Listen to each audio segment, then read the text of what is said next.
కోపానికి ఆల్వేస్ దూరంగా ఉండండి. కోపం తెచ్చుకోకండి.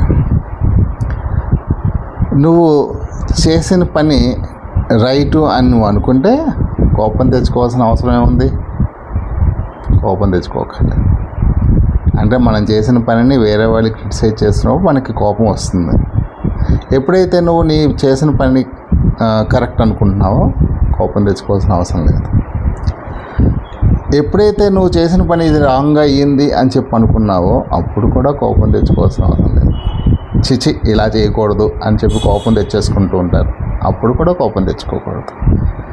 సో ఎలా మీరు చేసిన పని అది విజయం సాధించినా ఫెయిల్యూర్ సాధించినా అర్థం చేసుకుంటే సరిపోతుంది.